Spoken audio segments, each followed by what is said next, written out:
We started in Osaka, and it was our first tour with the Roland M200i.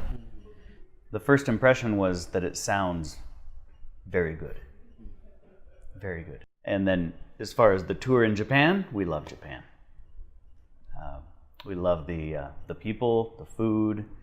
The technical side is always perfect.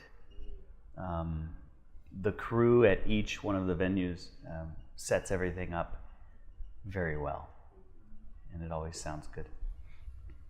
I found the M200i online. I was doing a search for a client of mine, trying to find a small mixer, and started looking into that. And the Roland M200i came up as something that was new, that was coming out. It wasn't shipping yet, and I looked at the inputs and outputs and what it had, and was familiar with the Roland product from the VS2480 that I used to mix on, and saw that it was a small rack width mixer that had enough capability to do what I do. I brought the M200i on tour because of the size. The size of the M200i is perfect for touring because you have so many outputs. I'm able to do in-ear mixes on it and send out the sends that I need for the house mix. Left, right, sub, fill, using the matrix sends. So that's why we brought it, because it has all the capability that we need.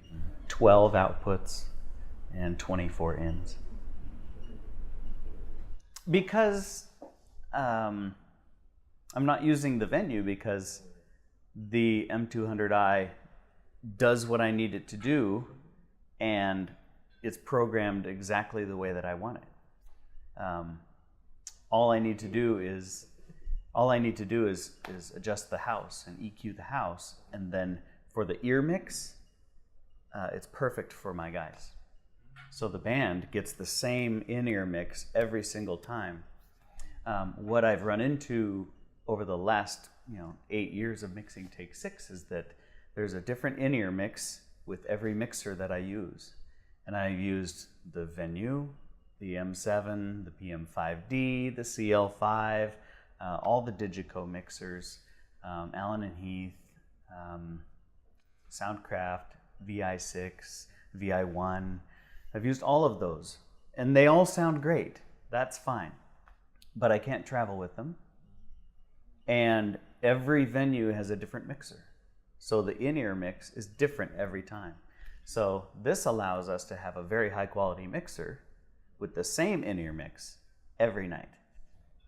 And for these guys, Take 6, it's a very technical in-ear mix. They have to hear very well to do what they do. And that's what the mixer gives us. Yeah. I mean, and it sounds as good as the Venue also. It really does. You'll see tonight. It's like, wow. All off of this, Whew. It's good. And the Take 6 guys are absolutely, they love it. They love it. Yeah, there's one thing that maybe you don't hear about the mixer, is that the panning within a stereo aux is very good. The separation in the panning, I don't know how you did that with the software, but it is wonderfully wide. So, yeah, thank you. Yeah. I think I have two favorite functions. One is how the iPad is integrated, that I can touch the iPad and then use the Surface. It's seamless between the two.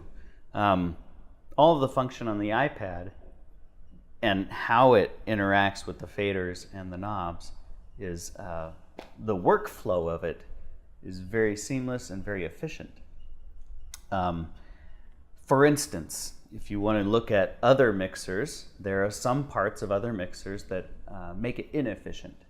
There are so many buttons on the mix surface that change every time you touch a different menu, that it becomes confusing during the mix and you end up slowing down your mix. So if you want to make an effect change or a compression change, it takes a few moments to figure out what all of your functions are.